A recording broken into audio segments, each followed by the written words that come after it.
The waves lapped gently against the shore as Sophie stood by her kitchen window, gazing out at the faint silver line of the sea in the distance. Life in Brighton had always felt steady, almost charmed. She had a husband who appeared devoted, a daughter she adored, and a circle of friends who seemed unshakable. Edward, her husband, was the sort of man others envied. Charming in conversation, with an easy smile and a careful hand at their family business, he never gave Sophie any reason to doubt him. To the world, they looked enviably perfect, two people who had built something solid together. Amelia, Sophie's closest friend since school, was practically part of the family. She would stop by for tea, share in their celebrations, and even help pick up Sophie's daughter, Emma, from her ballet lessons when Sophie was busy. Their bond felt unbreakable. Sophie had always believed that if she had anyone to lean on outside her marriage, it was Amelia. But perfection, she would soon discover, is often nothing more than a fragile illusion. It was a Tuesday morning when the first crack appeared. Sophie had just poured herself a cup of tea when a sharp knock came at the door. She opened it to find a woman she had never seen before.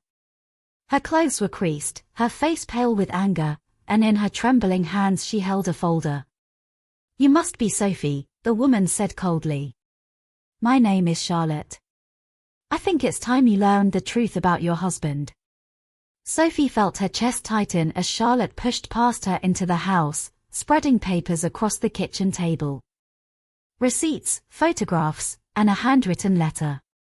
The words on that paper made Sophie's blood run cold. Charlotte was accusing Edward of something unspeakable, and she wanted money, £500,000, to keep quiet. Sophie's hand shook as she stared at the evidence laid before her. She glanced at Charlotte, who was glaring with raw fury, and at that moment, Sophie realized her perfect life was about to shatter. The knock at the door came late on a Thursday evening, when Sophie had just tucked Lily into bed. The sound was sharp and insistent, cutting through the quiet of the house. Edward was in his study, pretending to work, though Sophie knew he was browsing through business forums he rarely contributed to. She went to answer it, frowning at the thought of unexpected visitors. On the doorstep stood a woman Sophie had never seen before. She was tall, striking, with a cold expression that seemed to carry both anger and fear. Without waiting for an invitation, the woman thrust an envelope into Sophie's hands. "Your husband knows what this is about," she said flatly, her accent clipped and deliberate. "Tell him he has a week. Or everyone will know what he did." Before Sophie could ask a single question, the woman turned and strode away, her heels clicking against the pavement. The streetlights caught her profile for just a moment, leaving Sophie with the image of sharp cheekbones and eyes full of disdain. Heart pounding, Sophie shut the door and opened the envelope. Inside was a single sheet of paper. The message was simple, typed in bold black letters. £500,000. Pay, or I speak. Her hands trembled. She took the letter to Edward, who looked up from his desk with a startled expression that seemed more rehearsed than genuine. "Who was it?" he asked quickly, almost too quickly. "A woman," Sophie said. "She gave me this." Edward read the letter, his face paling. He set it down carefully, then leaned back, pressing his fingers against his temple. "This is madness," he muttered. "Someone is trying to destroy me. You must believe me, Sophie." But Sophie noticed the way his eyes darted to the floor, the slight twitch in his jaw, the fear he tried so hard to conceal. She wanted to demand the truth, to shake it out of him, yet something inside warned her to stay quiet for now. Later that night, as Edward pretended to sleep beside her, Sophie lay awake, staring at the ceiling. Questions gnawed at her. Who was that woman? What did Edward do that was worth such a price? And why did he look as though he had been expecting this? The silence of the night only deepened her unease. She knew one thing with absolute certainty. This was not the end. It was only the beginning. The following morning, Brighton was cloaked in a mist that clung stubbornly to the narrow streets. Sophie left her daughter with her mother for the day and walked down to the seafront, trying to quieten the storm that refused to settle in her mind. The gulls cried above her, but even the familiar sound felt different, harsher, like an omen. It was there, by the railings, that she received the first warning. A folded piece of paper had been slipped into her handbag without her noticing. She unfolded it with trembling fingers, her eyes scanning the hurriedly written words. He is not who you think he is. Protect your child. Do not trust Amelia. Her breath caught in her throat. Amelia. Her best friend since university, the woman who had stood beside her at her wedding, who had held her daughter when she was born. The name written on the paper turned Sophie's blood cold. That evening, Sophie confronted Amelia casually, careful not to reveal what she knew. They met at a small cafe in the lanes, where fairy lights hung low above the tables. Amelia laughed, her voice airy, as she stirred her coffee. Yet Sophie noticed something different now, the way Amelia avoided her eyes, the way her hand trembled slightly on the spoon. You look tired, Sophie remarked softly. Amelia smiled too quickly. Work, you know how it is. The words were harmless, but Sophie could hear the hollow ring beneath them. For the first time, she studied her friend with suspicion instead of affection. Later that night, Sophie searched Edward's office while he was asleep. Among his neatly folded documents, she discovered an unfamiliar envelope marked with the same rushed handwriting as the note she had found earlier. Inside were bank details, instructions, and an amount written clearly, £500,000. Her heart pounded so violently she feared it would wake him. Edward was planning something. And Amelia was somehow involved.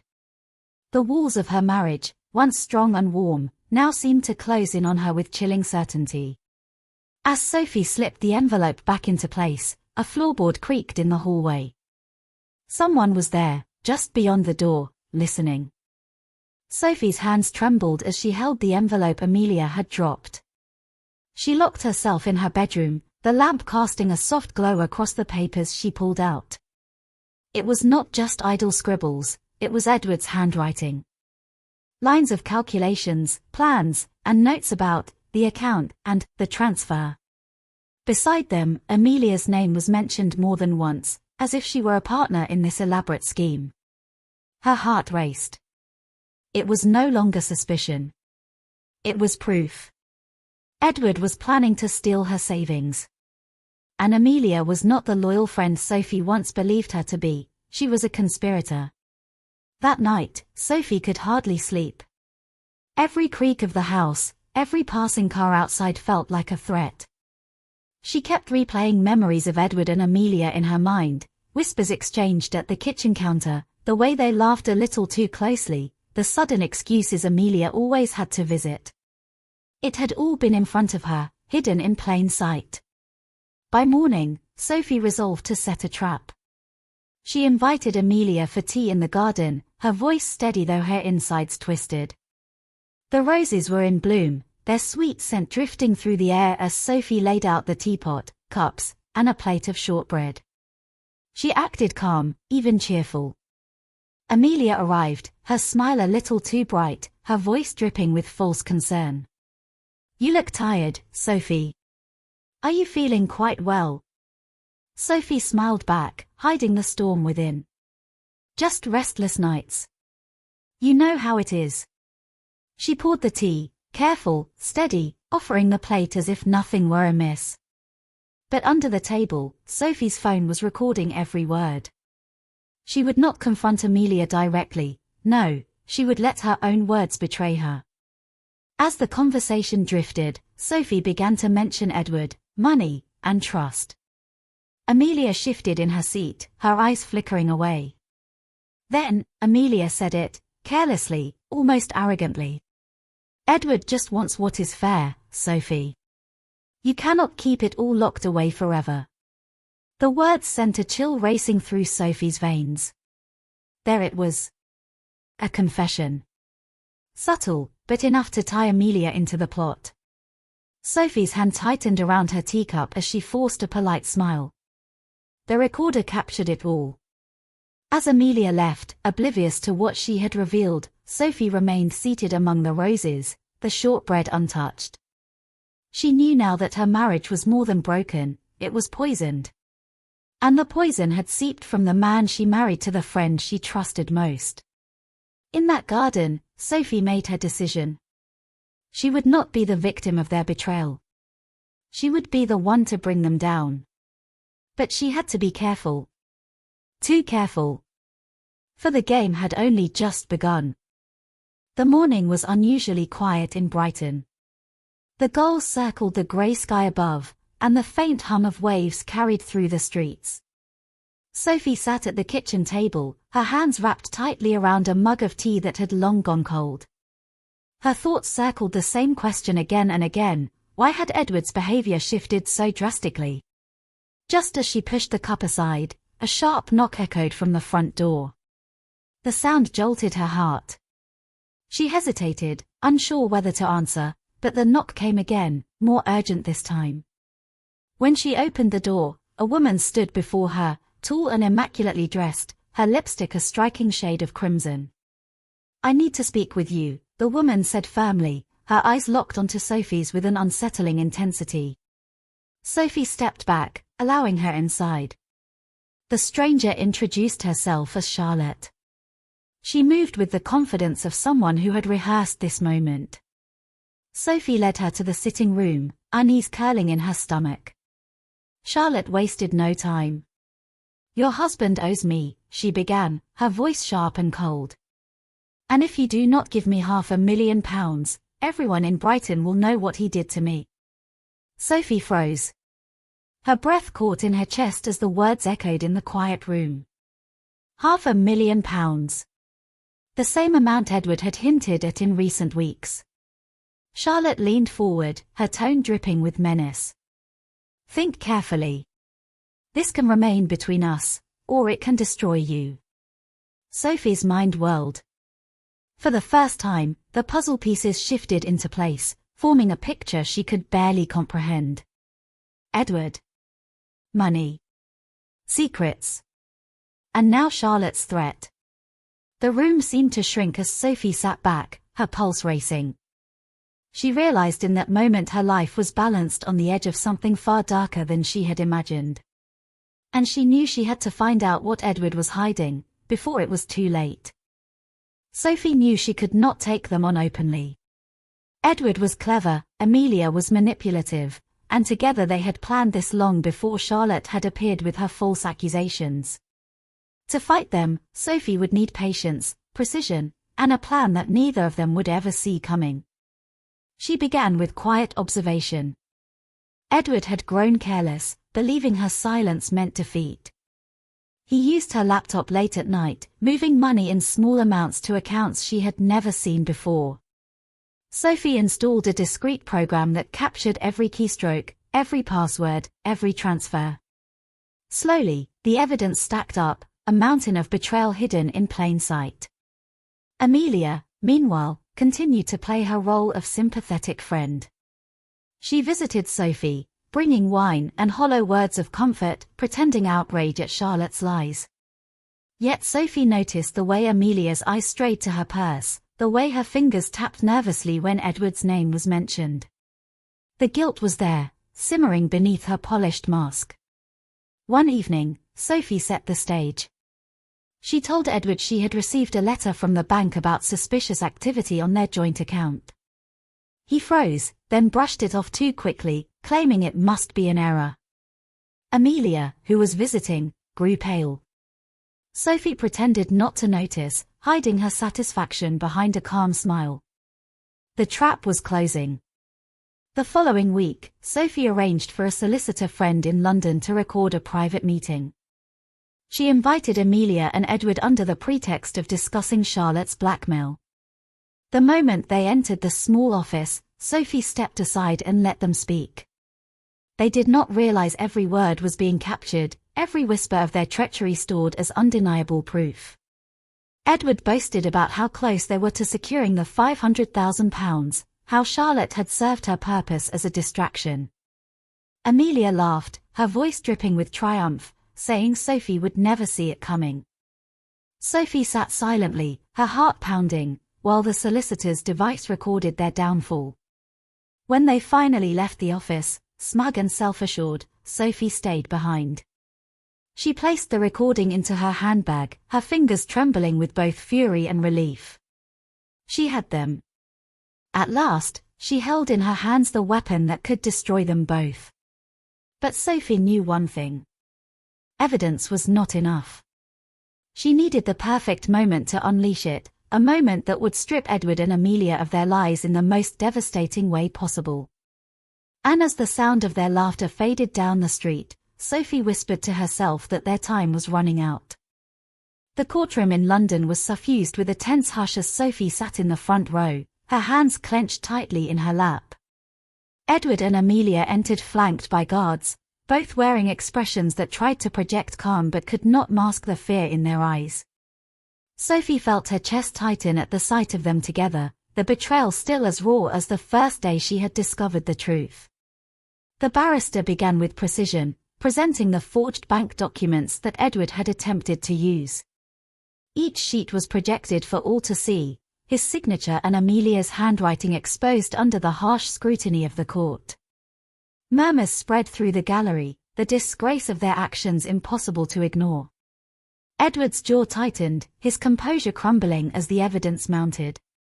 Amelia tried to protest, her voice trembling, claiming she had been manipulated by Edward. But the prosecution was relentless, producing messages and recordings that showed her willing involvement.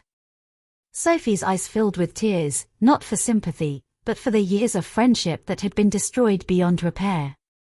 When the jury returned, the atmosphere grew thick with anticipation. Edward was pronounced guilty of conspiracy to defraud and attempted theft, his sentence carrying years in prison. Amelia, too, was found guilty and given her own term behind bars. Sophie closed her eyes as the verdict echoed in the chamber, a wave of release coursing through her.